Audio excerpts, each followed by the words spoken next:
Uttar Pradesh banking correspondent सखी UP की 58,000 BC सखी जो भर्ती हुई थी। बीसी सखी जो बैंकिंग कार्य ग्राम पंचायत स्तर पर करती हैं, सभी का धरना एक बार फिर से इको गार्डन लखनऊ में शुरू हो चुका है।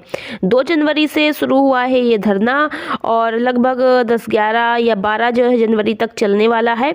इनकी कुछ मांगे हैं सरकार से, जिसके लिए धरना प्रदर्शन कर रही हैं। इससे पहले भी एक बार धरना प्रदर्शन कर चुकी हैं।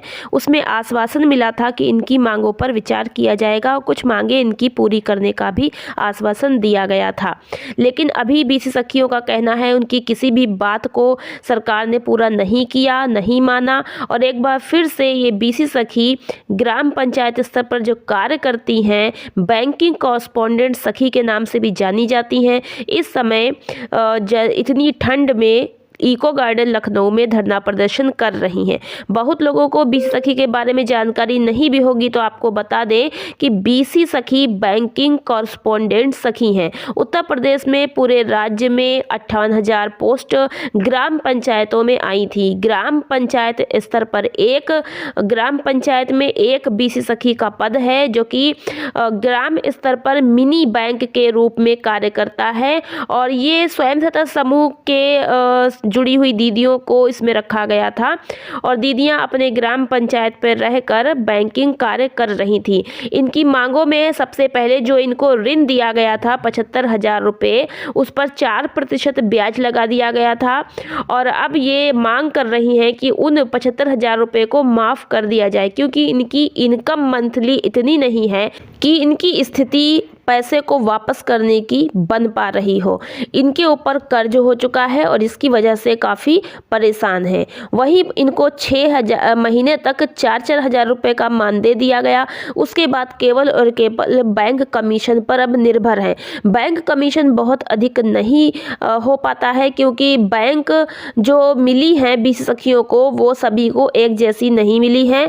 इनकी ट्रेनिंग तो एक जैसी हुई, एग्ज़ाम भी एक जैसा हुआ, लेकिन बैंक किसी को प्राइवेट मिली, किसी को सरकारी मिली। जैसे किसी को बैंक ऑफ बड़ौदा मिल गई, किसी को एयरटेल पेमेंट बैंक मिली, किसी को पे नियर बाई मिली। सबका अलग अलग बैंकों का अलग अलग रूल नियम है, अलग अलग इनका कमीशन है। तो मैक्सिमम बीसी सखियां धरातल पर देखा जाए तो इनकी इनकम मंथली इतनी नहीं है। जो भी पैसा ये कमा रही हैं वो खर्च होने के साथ साथ इनका और भी अपने पास से खर्च हो जाता है, क्योंकि इनकी जो है बैंक जाने का भी खर्चा होता है और जमा निकासी करती हैं उस पर इतनी इनकम इनकी नहीं बन पा रही है।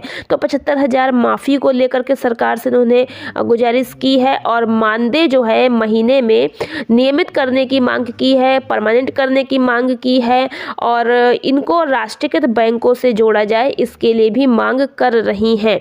इसी के साथ आधार में चेंजिंग करवानी हो, आधार बनवाने का कार्य भी इनके द्वारा करवाया जाए और ग्राम स्तर पर जो पैसे की जमा निकासी है, मनरेगा का कार्य है, मनरेगा के पैसे की जमा निकासी, सब कुछ धरातल पर ये कहा जा रहा है कि ये लोग चाहती हैं इनके माध्यम से करवाया जाए।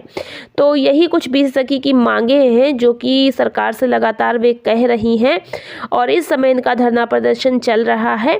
तो देखते हैं सरकार इनकी मांगों को पूरी करे, आगे क्या होता है। तो इसमें आप लोगों को जो भी अपडेट मिलेगी हम आप लोगों तक पहुँचाते रहेंगे। अब देखते हैं इनकी मांगे सरकार कब तक पूरी करती है और ये धरना प्रदर्शन कब तक चलेगा। फिलहाल तो उम्मीद है कि सरकार जल्द ही इनकी मांगों को पूरा करेंगी, क्योंकि उत्तर प्रदेश के मुख्यमंत्री योगी जी के द्वारा ही बैंकिंग कॉरस्पॉन्डेंट सखी का ये वैकेंसी आया था और फिलहाल तो अभी इसमें कुछ मानदेय महिलाओं को नहीं मिल पाया है और जो भी मानदेय मिलता है वो केवल 6 महीने तक ही मिलता है। इसके आगे मानदेय भी नहीं मिल पाता है। बैंक कमीशन से इनका अपना बैंकिंग खर्च नहीं निकल पा रहा है, तो पारिवारिक खर्च को कैसे निकाल पाएंगी, परिवार अपना कैसे चला पाएंगी। बहुत सारी उम्मीदें, बहुत सारी सपने बैंकिंग सखियों के हैं जो कि सरकार अगर चाहे तो इनके मांगों को पूरा कर सकती है, कुछ ध्यान दे सकती है, ताकि ये भी अपना भविष्य में कुछ आगे बढ़ सके और आर्थिक रूप से मजबूत हो सके, अपने बच्चों को आगे बढ़ा सके। तो देखते हैं कब तक क्या होता है। जो भी जानकारी मिलेगी आप तक पहुंचाते रहेंगे और सरकार से मेरा निवेदन है जो भी इनकी मांगे हैं उन पर विचार करें और देखें कि बैंकिंग सखियों को किन किन चीज़ों का अभाव है और इस योजना को और सशक्त और विकसित करें ताकि महिलाएं आगे बढ़ें और अच्छा कार्य भी सखियां कर रही हैं, आगे और अच्छा कार्य कर सकें। धन्यवाद।